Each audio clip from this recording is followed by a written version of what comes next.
The silver SUV had barely pulled into the gravel driveway before I knew they weren't here for a friendly visit.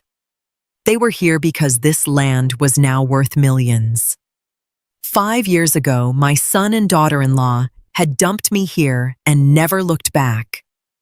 They left me with a leaking roof, rotting barns, and a patch of dirt nobody wanted. Now they were climbing out of that car like they already owned the place. My daughter-in-law didn't even say hello. She just looked at me and said, "You've got 72 hours to sign the papers." I didn't argue. I just wiped my hands on my apron and locked the front door. They'd forgotten one thing: this farm hadn't saved me. I was the one who brought it back to life. When that silver SUV kicked up dust in the yard, I knew my peaceful years were over. My son Lucas and his wife Blair stepped out. She was wearing pristine white sneakers, the kind that had no business being on a farm. 5 years ago, they'd handed me the keys to this dilapidated property because it was a liability they didn't want to deal with. Back then, it was just worthless dirt to them.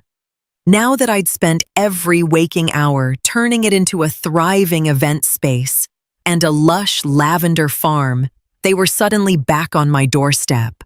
Blair looked around her eyes, scanning the renovated barn and the cars parked by my guests. "You've really cleaned the place up," she said, skipping the hug. "But we're definitely going to have to pave this driveway. It's killing my shoes."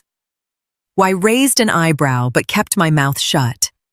I wiped my hands on my apron and gave Lucas a nod. He looked exhausted. He wouldn't meet my eyes, choosing instead to stare at his feet. They walked into my kitchen like they still lived there. Blair immediately went to the fridge and helped herself to a bottle of the expensive organic apple cider I kept for my cafe guests. "Lucas probably texted you that we're staying for a bit," she said, pouring a glass. He hadn't, but I just nodded. I knew how this game was played. "The guest room upstairs is open," I said, leaning back against the sink. Blair made a face. "That tiny attic room? No way, it's too stuffy. We'll take the master bedroom on the first floor. You can move your things upstairs. I mean, it's just you, right?" She spoke like it was already a done deal. Lucas stayed silent, waiting to see if I'd fold. I took a long, slow breath. I didn't cry, and I didn't raise my voice. I simply reached out, took the full glass of cider from her hand, set it back on the counter, and looked her dead in the eye. "The master bedroom is mine. You can take your bags to the attic, or you can find a hotel in town." Blair's smile curdled. Lucas swallowed hard. The vacation had officially begun. The next morning, I was up before the sun. As the light started to hit the lavender fields, I heard noise in the kitchen. When I got downstairs, Blair was at the stove, frying eggs, my farm eggs, the ones I needed for the breakfast I served to my paying bed and breakfast guests. Scattered across the table were folders she'd pulled right off my office shelf. My private ledgers. "What are you doing?" I asked, calmly pouring myself a coffee. Blair didn't even turn around. "Just getting a handle on the books. Lucas and I talked last night. You're working way too hard for someone your age. We're going to take over the management side of things. The wedding revenue is great, but your labor costs are ridiculous." She tapped a pen against my invoices. I didn't feel angry. I felt a cold, sharp clarity. For years, they hadn't called. No, "How are you?" No help when the pipes froze in the dead of winter. Now they smelled money and wanted the wheel. I didn't argue. I didn't justify myself. I walked to the table, snapped the folders shut, and tucked them under my arm. "This is my office," I said firmly. "From now on, the door stays locked." Blair let out a sharp, nasty little laugh. "Don't be ridiculous. We're family. Lucas has a right to know what's going on here. After all, this is all going to be his someday anyway. She set the plate of eggs on the table with a thud. I pulled my keys from my pocket, walked to the office door, locked it, and dropped the keys into my apron. Then I turned back. The food in the big fridge is for the cafe. If you're hungry, the grocery store is 5 miles down the road. Buy your own. Lucas came downstairs, yawning, just as Blair's face turned a deep shade of red. Your mother is being completely uncooperative, she hissed at him. He looked at me helpless. I took my coffee and walked out to my garden. Before they could take another inch, I had to build my walls invisible, but made of concrete. It only took 2 days for the truth to come out. Blair and Lucas ignored every rule I set. They didn't go grocery shopping. Instead, they went out to dinner in town and tried to put the bill on the farm's tab. I called the restaurant owner immediately and told him I wasn't covering it. When they got back that night, the air was thick with tension. We sat on the porch. It was a warm evening, the air thick with the scent of summer and dried herbs. Lucas cleared his throat. Mom, we need to talk about something serious. Blair crossed her arms. Lucas made a bad investment, she said bluntly. He lost money. A lot of money. I looked at my son. He was staring at the floorboards. How much? I asked. Pretty much everything Dad left me plus our savings, he mumbled. We had to give up the condo in the city. We've got nothing left. Blair leaned forward. That's why we're here. This place brings in enough. If we rent out the guest rooms year-round and expand the cafe, we can pay off the debt fast. We've already got a plan drawn up. I took a sip of water. They really thought my life's work was their life raft. This is my farm, I said quietly. My work. I built this while you two left me here to rot with a caved-in roof. Blair rolled her eyes. Oh, please don't start with that old story. We're here to make this professional. You're pushing 70. You're going to need a nursing home soon anyway. This is a fair deal. A fair deal. They were stealing my home, calling it management, and already picking out my room in assisted living. Lucas said nothing. He didn't defend me. He let his wife say the cruel parts and hoped I'd give in like I always used to. I am not sacrificing this farm for your mistakes, I said, my voice steady. Blair stood up so fast her chair screeched against the wood. You don't have a choice. We're all you have left. She was wrong. I had myself. The next morning brought a chill that had nothing to do with the weather. Blair was waiting in the kitchen, full makeup on, ready for battle. Lucas sat there like a statue staring into an empty mug. On the table sat a printed document, not a legal one, but a contract she'd clearly cobbled together from the internet. Let's make this quick, Blair said. The situation is dire. Lucas is drowning. We need cash, not flower arrangements. She tapped the paper. We've contacted a real estate group. As it stands, the farm is worth millions. If we sell, we clear the debt and buy you a nice small apartment in town. I looked at the paper, but didn't touch it. I'm not selling. Blair's expression hardened. We aren't asking. We're telling you what has to happen.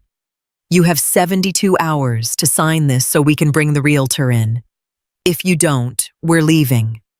She paused for dramatic effect. And we aren't coming back. You'll grow old here all by yourself. No visitors, no help when you fall. You won't have a son anymore. Lucas flinched but remained a coward. That was the weapon: isolation. Guilt. Years ago, that might have broken me. When I arrived here 5 years ago with empty pockets, I cried myself to sleep from the loneliness. But the woman who cried back then was gone. The dirt under my fingernails had made me tougher. I looked at my son. Is that how you feel, Lucas? Sell the farm or I lose my son? He avoided my gaze and gave a tiny, almost imperceptible nod. It's the only way, Mom. I didn't feel pain anymore, just an icy resolve. I nodded slowly. 72 hours. Fine. Blair smirked. She thought my quietness was a white flag. She thought I was folding because I was scared to be alone. She didn't realize that once a plant has deep roots, you can't just yank it out. The moment Lucas and Blair left after breakfast to go for a walk in town, I went to work. I didn't have time for tears. If you want to survive on a farm, you have to be practical.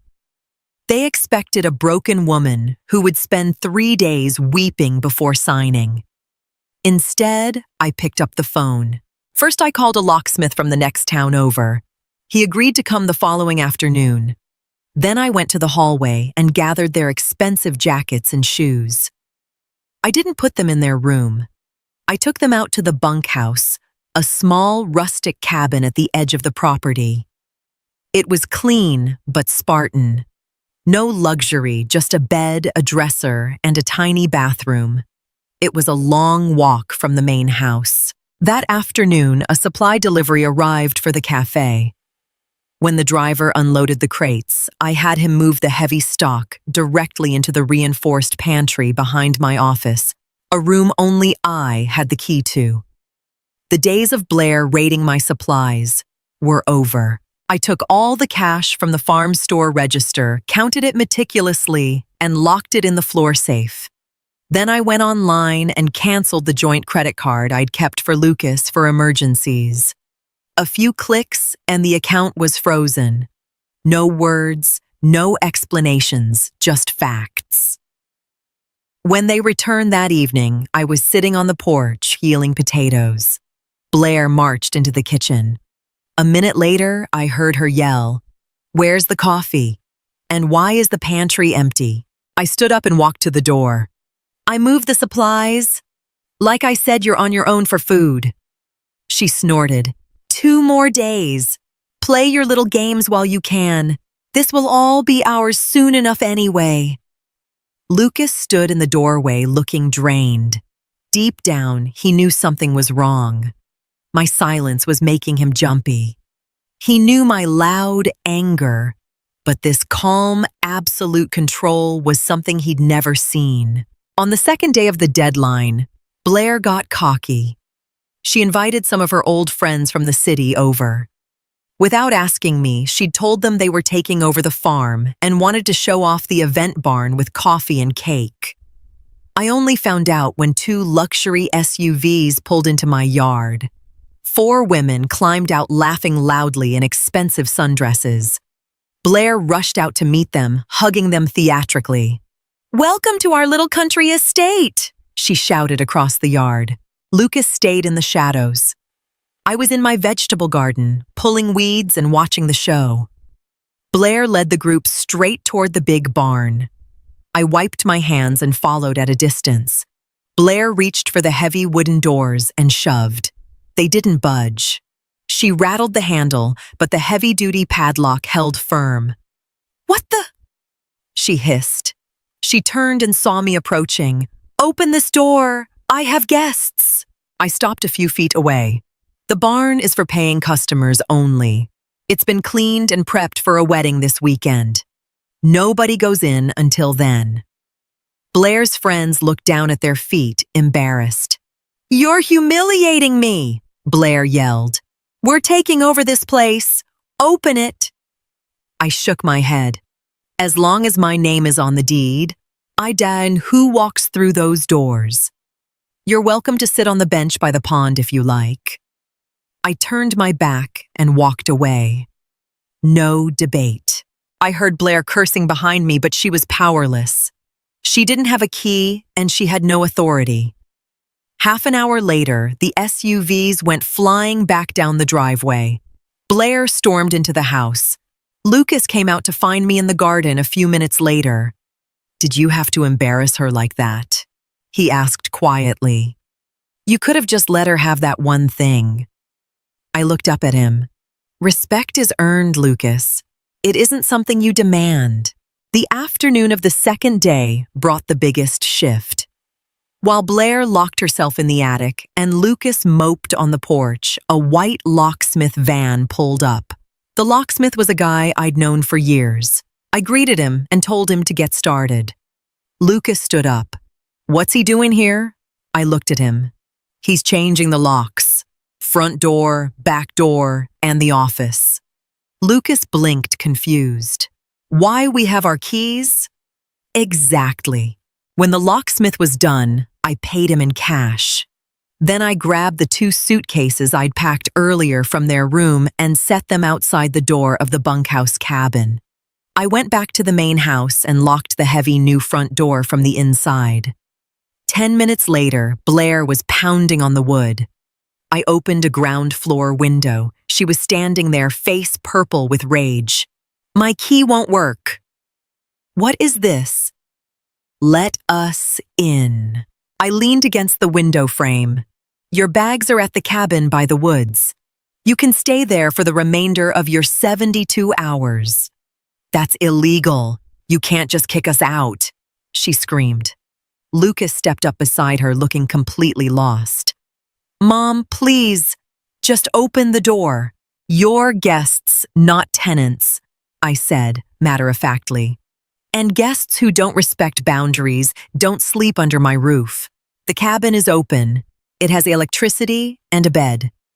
That'll do for your final night." I closed the window gently but firmly.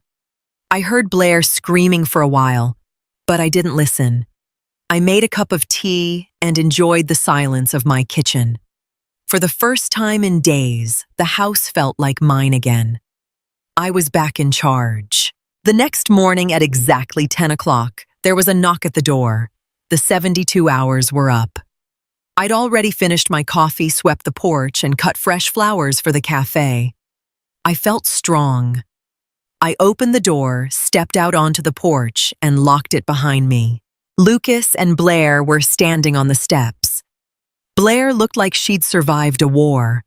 A night in a cabin without central heating clearly hadn't agreed with her.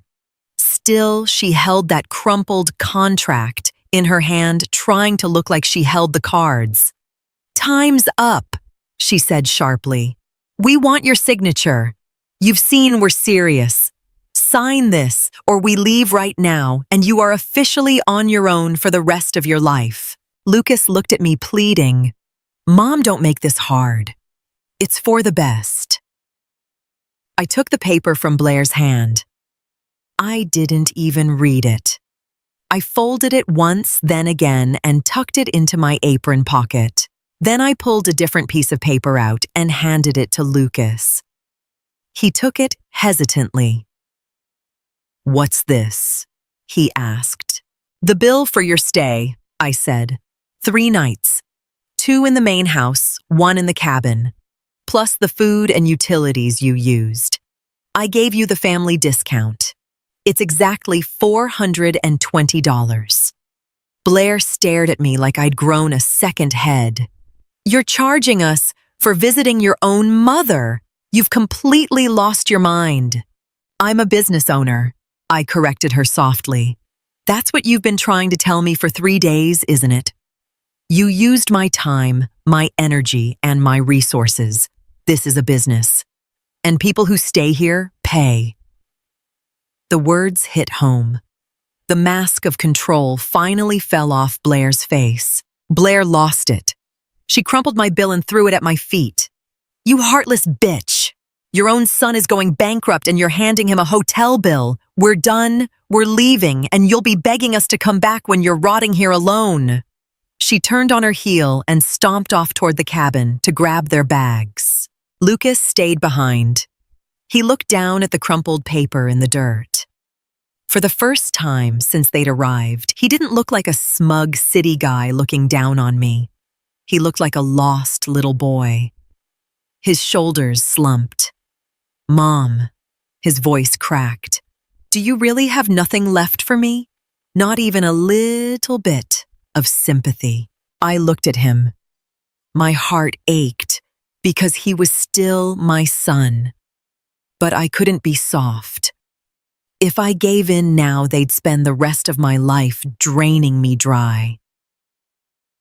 I love you, Lucas, I said quietly, but I won't let myself be destroyed by your mistakes. I built this place from nothing while you had forgotten I existed. I have sympathy for you, yes. But sympathy doesn't pay the bills, and it doesn't build character. He swallowed hard. We don't know where to go. We barely have enough for a month's rent. Then you're going to have to work, I answered. Hard, like I did. There are jobs everywhere if you aren't too proud to take them, but you aren't staying here to run over me. I reached down, picked up the crumpled bill, smoothed it out, and pressed it into his hand. Venmo me when you get your first paycheck. It's the principle of the thing. He didn't cry, but his eyes were wet. He finally realized he'd hit a wall. I had drawn my line in the sand. He turned around without a word and walked slowly toward the car. An hour later, I heard their engine roar to life. The silver SUV rolled slowly down the gravel drive and vanished around the bend of the county road. I stood on the porch and watched the dust settle. There was no big drama, no tearful goodbye, just the quiet certainty that a toxic chapter was finally closed. I took a deep breath of the country air. The farm was quiet, but it was a good living silence. The hum of bees in the lavender, the wind rustling through the old oaks. I went back into the kitchen, turned on the radio, and started kneading dough for tomorrow's fresh rolls. My hands felt strong and full of purpose. That afternoon, the weekend guests started arriving. The cafe filled up with laughter, the smell of roasted coffee, and life. A young woman asked me the secret to such a beautiful place. I just smiled and told her that good things take time, and you have to take care of the ground you stand on. I didn't hear from Lucas and Blair for months. Later, I heard through family that Lucas had actually taken a job at a logistics center to start chipping away at their debt. Blair had to get a job too. Reality had finally caught up with them. They didn't get their millions, but maybe they learned something more important. 4 months later, I saw a notification on my phone. A deposit of $420. The memo line just said one word, thanks. I didn't feel a sense of triumph, just a deep, lasting peace. Sometimes I sit on my porch in the evening, looking out over the golden sunflowers, and I think about the woman who arrived here years ago with nothing but a broken heart. She thought she'd been abandoned. The truth is, she'd been planted. And what you plant, if you tend to it, grows roots that no one can ever pull up. I'm exactly where I belong.